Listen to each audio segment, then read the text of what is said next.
If you're a health of a life coach who wants to find a more sustainable, effective way to market your coaching business, then stay tuned. I'm going to talk you through my Searchable Show method, all the steps that you need to take to set up your own Searchable Show so that you can market your coaching business in less time and get much better results. Let's dive in.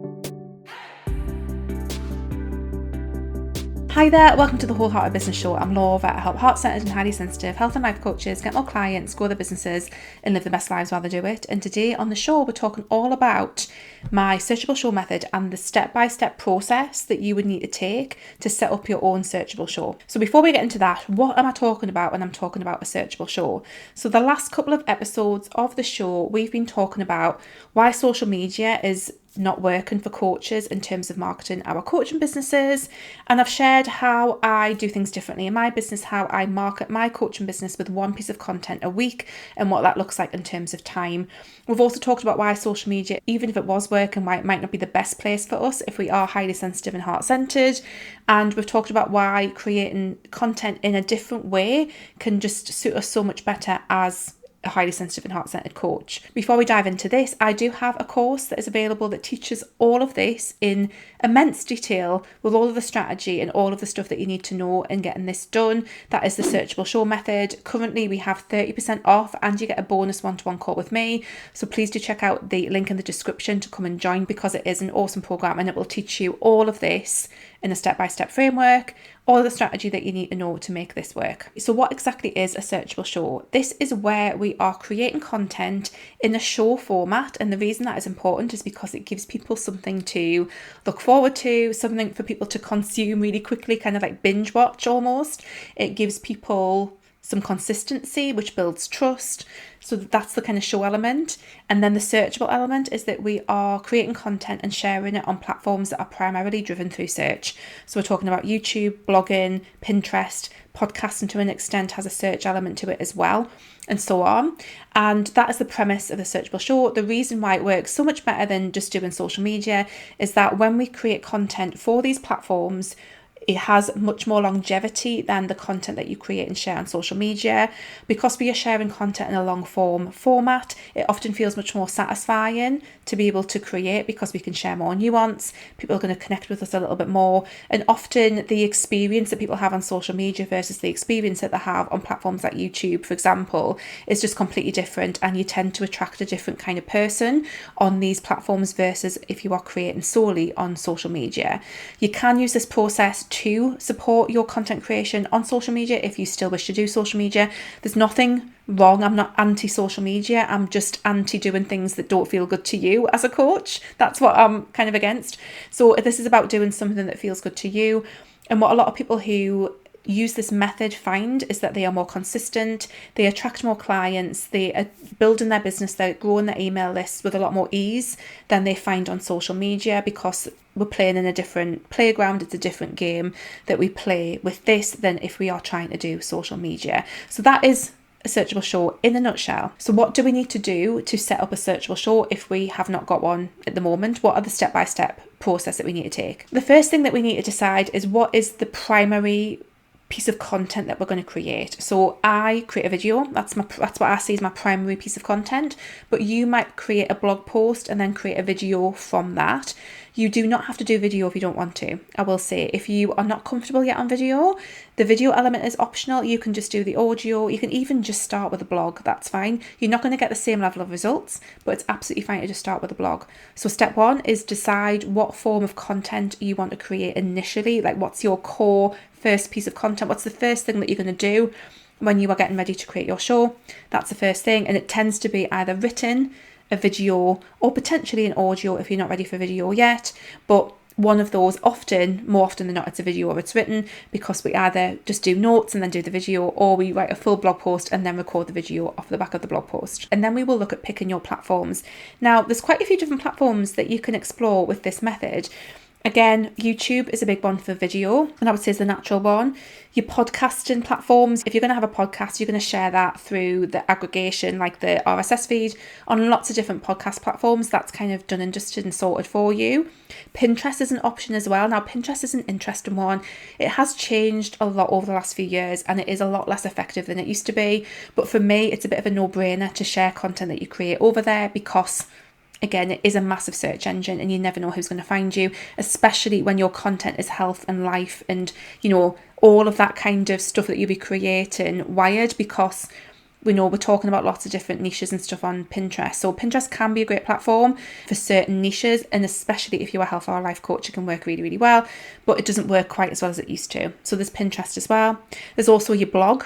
So that is searchable through Google, and we have a whole part of the Searchable Show method that talks about SEO and what that looks like. And also we are adding a new section all about AI, search engine optimization. So how our blog post will help us come up in people searching for stuff inside ChatGPT, for example.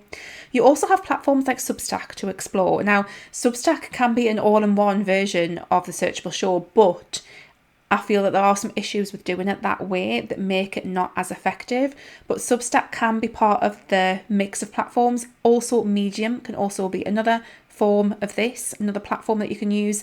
There's actually quite a lot of different places that you can share your content within the Searchable Show method framework. So that's the next thing, is to choose what platforms you want to create content for. You can also use your main piece of content on social media platforms by making it shorter form. So that's a whole process that we cover in the Searchable Show as well. The next step is to come up with ideas that are actually going to attract clients, that are actually going to work strategically. So inside the Searchable Show method, we have a framework that we cover in terms of developing content ideas and the way that we approach that, so that we are attracting new people, because that's really important. We want the show to actually attract new people. We don't want to just be talking to the same people. Like, that's great, but we don't want to just be doing that. We want to be attracting new people. So what content are we creating in order to attract new people to find us? Then what content are we creating to help nurture people and help them connect with us and learn more about us and want to work with us?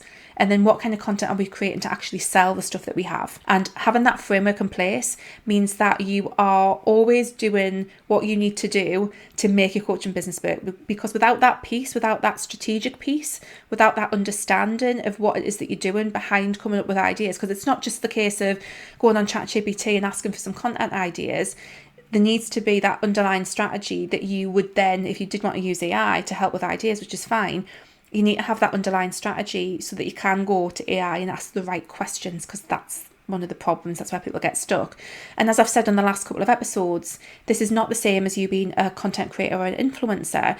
The strategy is completely different. So part of that strategy that we do cover in the Searchable Show method is what content are we creating for new people to find us? How is that content also helping people connect with us? And then what are we doing to actually use our content strategically to sell our stuff? Because if you're not doing that, then you're missing a trick. The next step after we've thought about that is the actual tech setup. Now, this is where it can get a little bit tricky if you are not particularly techy, and even if you are quite techy, there's still a process that you have to go through that is a bit, it is a lot.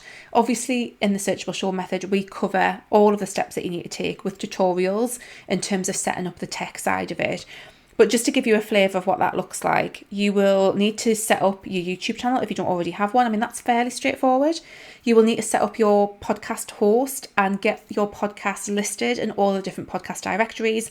That's a whole thing. It's not super complicated once you're into it, but it does need explaining so that you understand what you need to do to get that to happen. Then we've got all of the recording of the actual content. So what equipment do you need? How can you do it on a bit of a budget without spending loads of money on video cameras and all this kind of stuff?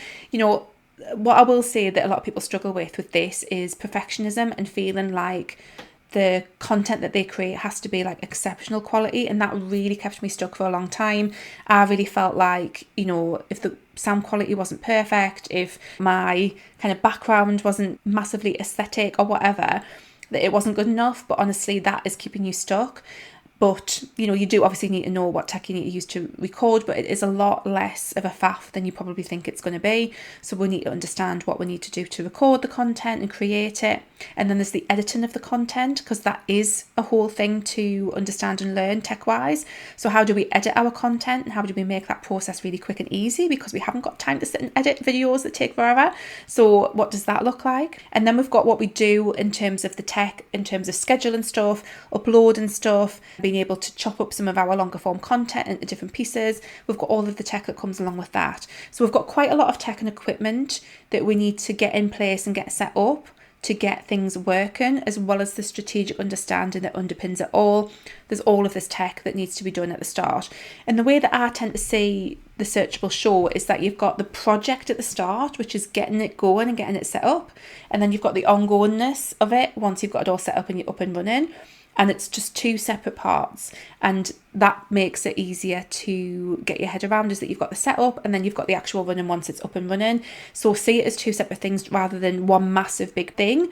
It's actually an initial project and then the next stage, which is the actual running of it, which is so much easier once you've got everything obviously set up and, created, set up, text sorted out, all that stuff. And then you've got ultimately launching your show. So what does launching your show look like? Do you even need to do a launch? We obviously cover all of this in the Searchable Show method, but launching it can look like lots of different things. You can use the kind of start of your show as a big thing. You can kind of do it quietly. There's all sorts of different things that you can do to double down on using your launch in the way that you want to use it, if you even want to do a launch. So we look at that process, and that's a process that you would need to have as part of your show creation as well. And then that is it. That is the process. So just to run through that again, you would want to decide what your primary kind of form of content is initially, decide on your platforms that you actually want to share that content on and what you need to do with your content to be able to have it shared on those places.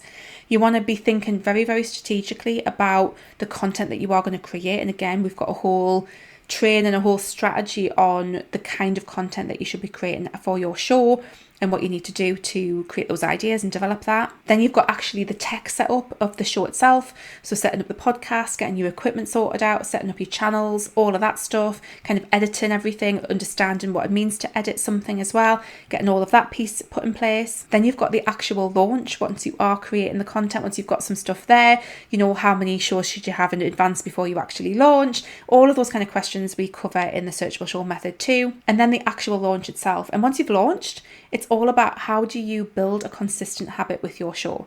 Now, what a lot of people find is just the nature of having a show and kind of announcing it to the world that you have a show and that you're going to be releasing the episode at whatever interval it is that you decide to release it at, because it doesn't have to be weekly. That kind of keeps you going. And it's, once you've got that framework in place, and because the way that we create the content and the way that we show up to do it is kind of like it's regulated. You can batch it if you want, you can do it week by week if you want. There's lots of different ways you can do it. A lot of people find it so much easier to be consistent with this method than anything else that they've tried.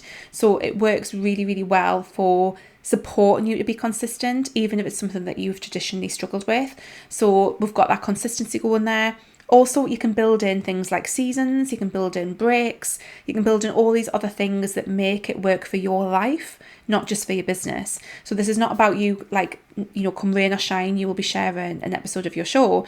You can actually build all of these life first mechanisms into the way that you show up with your show too. So there we have it. There is a quick run through of how you would set up your own Searchable Show. If you are interested, again, please do check out the Searchable Show method. It has 30% off right now, and you get a bonus one-to-one call with me to help you kind of strategize around your show. We're talking about thinking about the name of the show, thinking about the platforms you're going to have on it, the underlying strategy in terms of the content that you're going to create. All of that stuff we cover in the Searchable Show method. And like I say, you get that one-to-one with me so we can flesh everything out and just make sure that you're on the right track and give you that extra bit of support. It's a great program. Please do go and check it out. That discount is going to end really, really soon. Check out the link in the description to go and grab it. But I really hope that this little series of episodes of the show has been interesting. We started off talking about why social media is not working and the reasons why it's not working for a lot of us coaches. I talked about how I market my coaching business with one piece of content a week, which is essentially this show. And then I've given you a step-by-step process for what you would need to do to create your own version of my show, the Searchable Show. And if you do want support with that, please do go and check out my program that guides you through all of the steps that you need to take, all of the tech stuff, all of the strategy, all of the stuff that means that you're not just trying to recreate strategies that are meant for influencers or content creators, but you're actually setting it up in a way that is meant for you as a coach.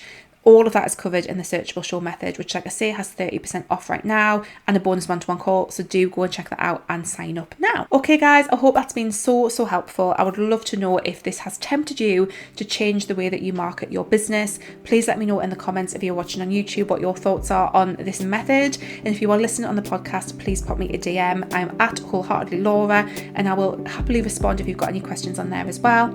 I hope that's been useful, guys, and I will catch you next week. Bye.